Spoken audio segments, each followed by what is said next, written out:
প্রিয় শিক্ষার্থীবৃন্দ, শুভেচ্ছা ও ভালোবাসা নিয়েও আমরা আজকের ক্লাসে পড়ব নবম শ্রেণীর বাংলা বইয়ের দ্বিতীয় অধ্যায়ের তৃতীয় পরিচ্ছেদ লিখিত ভাষায় প্রমিত রীতি। এই অধ্যায়ে রয়েছে ঈশ্বরচন্দ্র বিদ্যাসাগর কর্তৃক রচিত একটি চমৎকার গল্প প্রত্যুপকার। তো এই গল্পটি তোমাদেরকে ভালো করে পড়তে হবে, ঠিক আছে? এবং তারপর এখান থেকে কিছু কাজ তোমাদের করতে হবে। প্রথমেই রয়েছে 2.3.1। এইখানে বলা হয়েছে যে কিছু বাক্য দেওয়া আছে, সাধু রীতির বাক্য। এই বাক্যগুলোকে তোমাদের চলিত রীতিতে পরিণত করতে হবে। তো চলো আমরা কাজটি শুরু করি। প্রথম বাক্যটি করে দেওয়া আছে, সেটি হলো, আমি একদিন অপরাহ্নে খলিফার নিকটে বসিয়া আছি, এমন সময়ে হস্ত পদবদ্ধ এক ব্যক্তি তাহার সম্মুখে নীত হইলেন।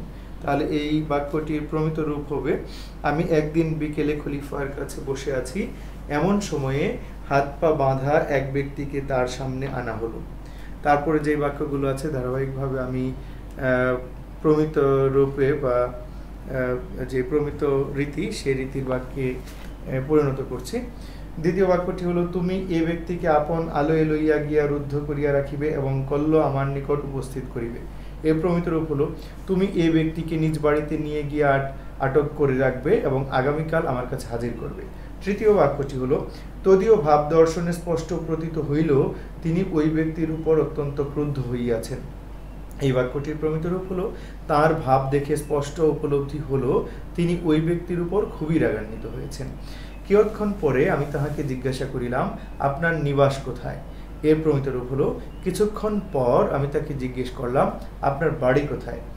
5, ওই অংশের অধিবাসী এক ব্যক্তি একসময় আমার প্রাণদান দিয়াছিলেন। তাহলে এর প্রমিত রূপ হচ্ছে, ওই স্থানের অধিবাসী এক ব্যক্তি একসময় আমার প্রাণ বাঁচিয়েছিলেন। ষষ্ঠ বাক্য, পদচ্যুত শাসনকর্তা বহু সংখ্যক সৈন্য লইয়া আমাদিগকে আক্রমণ করিলেন। এটির প্রমিত রূপ হবে, পদচ্যুত শাসনকর্তা অনেক সৈন্য নিয়ে আমাদের আক্রমণ করলেন।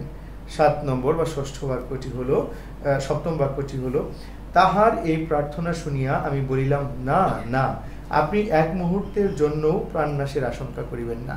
এর প্রমিত রূপ হলো, তার এই প্রার্থনা শুনে আমি বললাম, না না, আপনি এক মুহূর্তের জন্য প্রাণনাশের বা মৃত্যুর আশঙ্কা করবেন না। অষ্টম বাক্যটি হলো, আমার প্রস্তাব শুনিয়া তিনি বলিলেন, আপনি যাহা বলিতেছেন আমি কখনোই তাহাতে সম্মত হইতে পারিব না। এর প্রমিত রূপ হলো, আমার প্রস্তাব শুনে তিনি বললেন, আপনি যা বলছেন আমি কখনোই তাতে রাজি হতে পারব না। নবম বাক্যটি হলো, এই কথা শুনিবা মাত্র তাহার কোপানল প্রজ্বলিত হইয়া উঠিল। এর প্রমিত রূপ হলো, এ কথা শোনা মাত্র তার ক্রোধের আগুন জ্বলে উঠল। দশম বাক্যটি হলো, তিনি এই সকল কথা কর্ণগোচর করিয়া কিয়ৎক্ষণ মৌন অবলম্বন করিয়া রহিলেন। এর প্রমিত রূপ হলো, তিনি এসব কথা শুনে কিছুক্ষণ নীরব হয়ে রইলেন।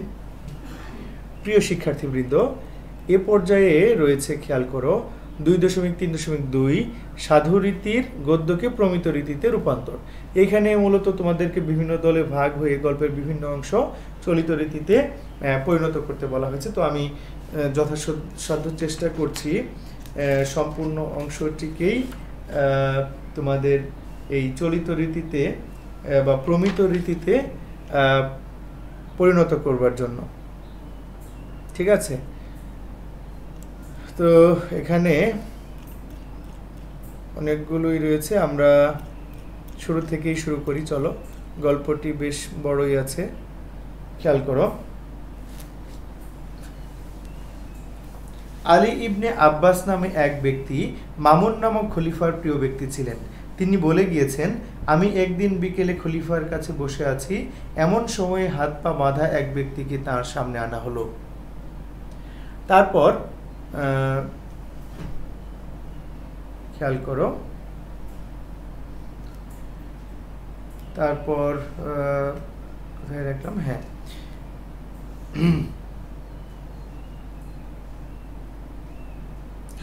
আচ্ছা, খলিফা আমাকে এই আদেশ করলেন, তুমি এ ব্যক্তিকে নিজের বাড়িতে নিয়ে গিয়ে বন্দি করে রাখবে এবং আগামীকাল আমার কাছে হাজির করবে। তার ভাব দেখে স্পষ্ট উপলব্ধি হলো তিনি ওই ব্যক্তির ওপর খুবই রাগান্বিত হয়েছেন। আমি তাকে নিজের ঘরে এনে খুব সাবধানে আটক করে রাখলাম, কারণ যদি তিনি পালিয়ে যান আমাকে খলিফার রোশানলে পড়তে হবে। কিছুক্ষণ পরে আমি তাকে জিজ্ঞাসা করলাম, আপনার বাড়ি কোথায়? তিনি বললেন, ডেমাস্কাস আমার জন্মস্থান। ওই শহরের যে অংশে বিশাল মসজিদ আছে সেখানেই আমার বাস। আমি বললাম, ডেমাস্কাস শহরের বিশেষ করে যে অংশে আপনার বসবাস তার উপর সৃষ্টিকর্তার শুভদৃষ্টি থাকুক। ওই অংশের অধিবাসী এক ব্যক্তি এক সময় আমার প্রাণ বাঁচিয়েছিলেন।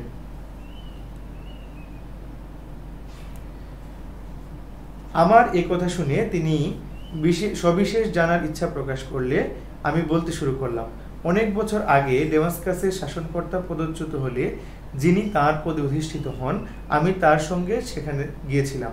পদচ্যুত শাসনকর্তা অনেক সৈন্য নিয়ে আমাদেরকে আক্রমণ করলেন। আমি প্রাণ ভয়ে পালিয়ে এক অভিজাত লোকের বাড়িতে প্রবেশ করলাম এবং বাড়ির মালিকের কাছে গিয়ে অতি কাতর স্বরে প্রার্থনা করলাম, আপনি দয়া করে আমার প্রাণ রক্ষা করুন। আমার প্রার্থনা বাক্য শুনে ঘরের মালিক আমায় অভয় দিলেন। আমি তার ঘরে 1 মাস সময় নির্ভয়ে ও নিরাপদে অবস্থান করেছিলাম।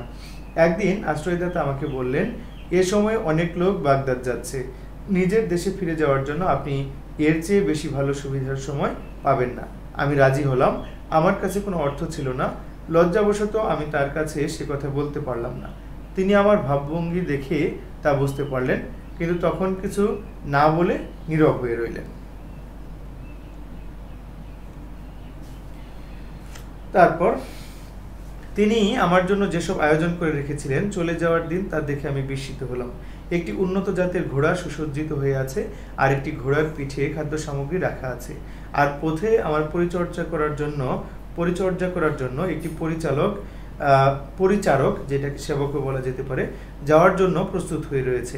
যাত্রার সময় হলে সেই দয়াময় উদার আশ্রয়দাতা আমার হাতে একটি স্বর্ণমুদ্রার থলে দিলেন এবং আমাকে যাত্রীদের কাছে নিয়ে গেলেন। তাদের মধ্যে যাদের সাথে তার আত্মীয়তা ছিল তাদের সঙ্গে পরিচয় করিয়ে দিলেন।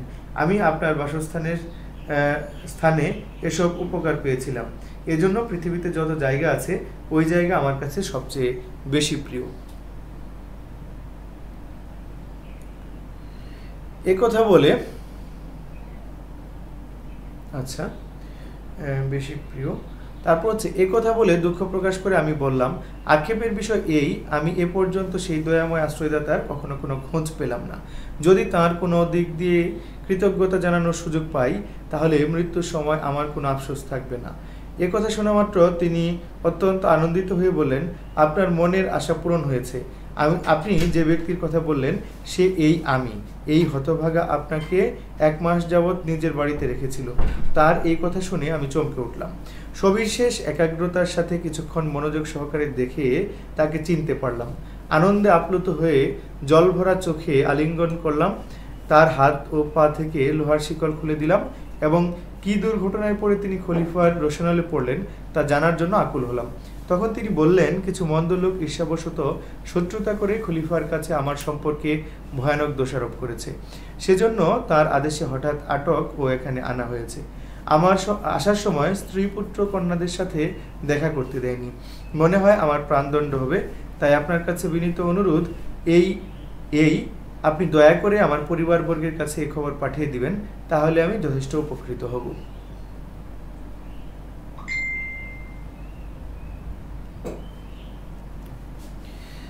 তারপর তার এই প্রার্থনা শুনে আমি বললাম, না, আপনি এক মুহূর্তের জন্য প্রাণনাশের আশঙ্কা করবেন না, আপনি এখন থেকে স্বাধীন। এই বলে পথের খরচ হিসেবে 1000 স্বর্ণমুদ্রার একটি থলে তার হাতে দিয়ে বললাম, আপনি তাড়াতাড়ি এখান থেকে চলে যান এবং স্নেহভাজন পরিবারের সাথে জীবনযাপন করুন। আপনাকে ছেড়ে দিলাম। এজন্য আমার উপর খলিফার প্রচণ্ড রাগ ও হিংসা জন্মাবে, তাতে সন্দেহ নেই, কিন্তু যদি আপনার প্রাণ রক্ষা করতে পারি তাহলে সেজন্য আমি বিন্দুমাত্র কষ্ট পাবো না। আমার প্রস্তাব শুনে তিনি বললেন, আপনি যা বলছেন আমি কখনোই তাতে রাজি হতে পারবো না। আমি এত সংকীর্ণ মনা ও স্বার্থপর নই যে কিছুদিন পূর্বে যে প্রাণ রক্ষা করেছি নিজের প্রাণ রক্ষা করার জন্যে এখন সেই প্রাণের ক্ষতির কারণ হব। তা কখনো হবে না। যাতে খলিফা আমার উপর শান্ত হন আপনি দয়া করে তার যথার্থ চেষ্টা করুন, তাহলেই আপনার সত্যিকারের কৃতজ্ঞতা প্রকাশ করা হবে। যদি আপনার চেষ্টা সফল না হয় তাহলেও আমার কোনো আফসোস থাকবে না।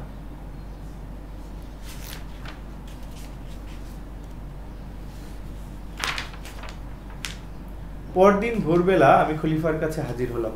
তিনি জিজ্ঞেস করলেন, সে লোকটি কোথায়, তাকে এনেছো? এই বলে তিনি ঘাতককে ডেকে প্রস্তুত হতে আদেশ দিলেন। তখন আমি তার পায়ে পড়ে বিনীত ও কাতর কণ্ঠে বললাম, ধর্মাবতার, এই ব্যক্তির বিষয়ে আমার কিছু বলার আছে, অনুমতি দিলে বিশেষভাবে সবকিছু আপনাকে জানাই। এই কথা শোনা মাত্র তার ক্রোধের আগুন জ্বলে উঠল। তিনি তীব্র ক্রোধে রক্তিম চোখে বললেন, আমি শপথ করে বলছি, যদি তুমি তাকে ছেড়ে দিয়ে থাকো এই মুহূর্তে তোমার প্রাণদণ্ড হবে। তখন আমি বললাম, আপনি ইচ্ছা করলে এই মুহূর্তে আমার ও তার প্রাণদণ্ড করতে পারেন, তাতে সন্দেহ কি? কিন্তু আমি যে কথা বলতে চাইছি দয়া করে তা শুনলে আমি ধন্য হই। এই কথা শুনে খলিফা উগ্র কণ্ঠে রাগত স্বরে বললেন, কি বলতে চাও বলো। তখন সে ব্যক্তি ডেমাস্কাস শহরে আমাকে কিভাবে আশ্রয়দান ও প্রাণ রক্ষা করেছিলেন এবং এখন তাকে ছেড়ে দিতে চাইলে আমি নির্ঘাত বিপদে পড়ব, একথা ভেবে তিনি কিছুতেই চলে যেতে রাজি হলেন না। এই দুই বিষয়ের বিশেষভাবে উল্লেখ করে বললাম, ধর্মাবতার, যে ব্যক্তির এমন ব্যবহার ও এমন উদ্দেশ্য, অর্থাৎ যে ব্যক্তি এমন দয়াশীল, পরোপকারী, ন্যায়পরায়ণ ও সুবিবেচক, তিনি কখনোই দোষী নন। নিকৃষ্ট চরিত্র, হিংসক, নির্দয়েরা হিংসাবশত অহেতুক দোষারোপ করে তার সর্বনাশ করতে উঠে পড়ে লেগেছে। নতুবা যাতে প্রাণদণ্ড হতে পারে তিনি এমন কোনো দোষে অভিযুক্ত হতে পারেন, আমার এমন বোধ ও বিশ্বাস হয় না। এক্ষেত্রে আপনার যেমন ইচ্ছা হয় করুন।